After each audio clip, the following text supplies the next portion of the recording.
So UFC Perth now officially has 16 MMA fights added to it, and I think in recent memory this could be the biggest UFC card ever if it can stay together.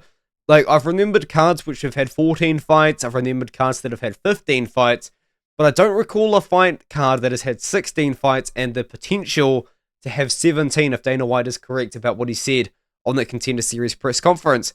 I want to talk about this card. I feel like that this card is like a very quantity over quality card. Now, I don't say that to be disrespectful to any of the fighters here. I say that because there are 5 fighters on this card making the UFC debut. A lot of fighters on this card on the first contract of their fight contracts. And I guess the reason for that, of course, is because a lot of the times, a lot of people don't want to come to Perth. They don't want to come to Australia because they're going to get taxed a lot of money. So they just kind of don't want to lose like a very decent chunk of the amount of money that they earn to the Australian tax system. Somewhat understandable, I would say. Another thing as well is in Western Australia, you cannot use an IV under any this was exposed by Dan Hooker, of course, and that's that very interesting situation. But I think a lot of like the time, I don't know if fighters use IVs, I don't know if it's a common thing to rehydrate, but you cannot use an IV under any circumstance. And also in Western Australia as well, apparently you are not allowed to dehydrate yourself to make weight. So like, how is anyone supposed to make weight? I don't know. I don't know if they've updated those rules, but yeah, the point is people don't really want to fight in Western Australia. But anyway, these guys do. Obviously, the 16 fights, I want to talk about it. I want to talk about the quantity. I want to talk about a lot of the fights. I want to give just some early leans. I mean, obviously, I haven't taped this card yet. I will, obviously, closer to the time. Let's kind of talk about the fights, because I think there's some good ones. The main event is Ulberg versus Reyes. Is there a title shot on the line for the winner? Probably. Do I think the winner of this fight can beat Magomed Ankalaev? Personally, I don't think so. I actually am going to pick Alex Pereira to beat Ankalaev in the rematch, by the way. Yeah. Anyways, I'll get that one out of the way, so let me know. Roast me in the comments all you want. Roast me all you want in the comments, but we will see. On Saturday night, baby, Navajo Sterling takes on Rodolfo Bellato. This is where shit gets real, because I have said for years that I think that Rodolfo Bellato sucks. I think he's terrible at fighting. So Navajo Sterling needs to beat him for the sake of my own mental health. Loma Lookboonmee takes on Alexia Tainara. I think Tainara is legit. Loma Lookboonmee has proven to be legit. Good fight, in my opinion. Colby Thickness takes on Musasa. Very interesting clash of styles. Musasa is a massive, powerful bantamweight, 135 pounds, and Thickness is a kind of a smaller guy that's more of a grappler. So that's interesting. Luana Carolina, I think, is actually getting sacrificed to the Kiwi, Michelle Montag. 6 wins by rear naked choke. Very, very impressive streak for her. And a lot of those wins, of course, happened in the great Bellator and PFL, including a Dubsky over Carolina Sobek. Now, not a good record, but Carolina Sobek, of course, was in there with the great Aspen Ladd at one point in her career. Now, I don't know why I pointed that out, but this is the second channel, guys. We can kind of just do what we want. Nolan versus Alder, very intriguing to me, because as much as I love Tom Nolan, and shout out to Tom Nolan's brother. Tom Nolan's brother is a fan of the channel. God, Nolan, man, like, he's just kind of not really put the performances together as well as I personally expected him to. And Alder's good, man. Alder's really good. And he's proven time and time again. He beat Gage Young. I mean, of course he did. Mahashate couldn't, though, right? And then, like, he was beating Sadikov. Like, this is a big step up in competition for Alder, a big step up in competition for Nolan, in my opinion. I really could see Nolan just piecing him apart from range, but he's so hittable. He's so aggressive. I think Alder could be the one to maybe outpoint him. Krut versus Arslan. I mean, Arslan can't grapple. Krut can grapple. Put 2 and 2 together. Junior Tafa versus Ebo Aslan. Tough one. It's a tough one. Now, say what you want. I don't care, okay? I know that I've picked Junior Tafa to win a lot of fights and been wrong many, many times before. I'm well aware of this, guys. Say what you want, okay?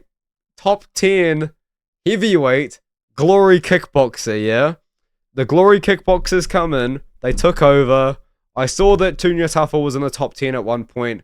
I got really excited, and it just never really come together, did it? I think Aslan actually does beat him, but at least Junior Taffa finally has an opposing dance partner that's going to try and fight him on the feet. Daniel Santos takes on Ju Sang-yu. Ju Sang-yu has taken this fight on short notice. I respect that, and I also respect the fact that he's trying to avenge his bro, Zhang Yang Li. Yu is a lot more defensively responsible than Zhang Yang Li, and he's a much better wrestler than Zhang Yang Li. I could see Santos upsetting you. I'm going to assume Santos is going to be the dog. Now, am I going to pick Santos to win the fight? Probably not. But could I see you getting knocked out in this sort of matchup? Maybe. Jenny Malaki takes on Rolando Bedoya. Bedoya's just a high volume guy. You know, I actually was really high on him before he came into the UFC, but hindsight is 2020. Maybe these guys that he was just beating the piss out of weren't that good. You know, I don't know. I think that Jamie Malaki, this is a step down in competition for Malaki. Malaki's had a very interesting run in the UFC. He's been, I would say, somewhat inactive recently, but you got to give him his respect because he did take on some of the better guys in the division. He took on Jalen Turner, who at the time was just absolutely dominating everyone. You know, Brad Riddell's a tough fighter as well to go on there against. And also, you know, in hindsight, Muhammad Naimov's pretty good. Getting a couple of KO losses sucks. You know, I lost to Mauricio Rufy kind of sucks as well. But he was the guy that stepped up when nobody wanted to fight him. So I give him that respect in that regard. So I'm glad to see that he took ample time away from the sport after those KO losses. He's coming back against the guy that I don't think has the power to knock him out. And I think that Malaki can piece him up from range, despite having a lower reach. Pericic versus Ellison. This fight was on week 3 of Contender Series, which takes place tomorrow at the time of this upload. I was picking Pericic by round 1 KO on the Contender Series. I think he does it. Pericic, the cardio scares me. The cardio scares me a lot. He was beating the piss out of Randall Raymond, and then he gassed out because he was just beating the piss out of him for so long, and Raymond wasn't out of there. I worry about the cardio from Pericic, man. I really do. Alicia Ellison's actually a BJJ guy, despite having a lot of KO wins. I just don't think he's defensively sound enough to deal with the power of Pericic. Now, Louis Sutherland. Tell me, guys. Tell me. How does one acquire these shoulders? I need to know. Like, what kind of, like, hypertrophy do you need to do, despite the obvious, to acquire these shoulders? Because this is ridiculous. I think one tougher brother leaves with a W, by the way. And I think it's the bad man. I do think it's Justin Tuffer. I do think he knocks out Louis Sutherland. This is just the level of competition he beats. I don't really have that much thought put into it at this point by now. I mean, obviously, I've got to tape it, and then maybe my mind changes, but let's go the bad man. I think Jenkins versus Taveras is a good matchup for Jenkins. I think this is an interesting one. Ralston making his debut against 11-fight UFC veteran Andrei Petroski. Petroski has said that he wants to use his UFC career to travel the world. I do have to respect that. If I was in the UFC, I would do the same thing. I would be trying to accept fights in France. I'd be trying to accept fights in China. I'd be trying to accept fights in South Africa. I don't know. Just everywhere. Dubai, Saudi Arabia. I would be trying to get there. Obviously the United States, because I'm not from the United States. But you guys know what I mean. You know, I don't know what Petroski's travel history was before he signed to the promotion.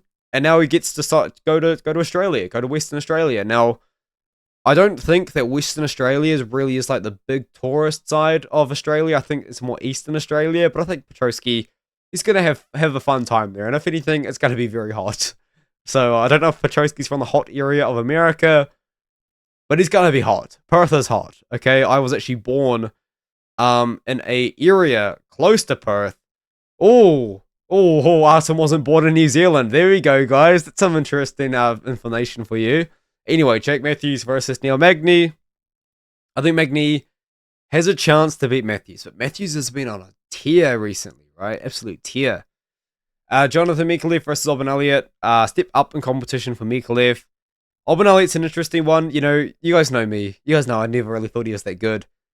But I got sucked into the hype. I really wanted to pick Siak Ko. I don't think you guys understand how much I wanted to pick the 2019 Combat Sambo World Champion, the first ever South Korean Combat Sambo World Champion, and I didn't pick him to... anyways. Anyways. I'm going to leave it there. That's Ultimate Home. I'll see you guys in the next video. Whatever it is, I'll come up with something. Bye-bye.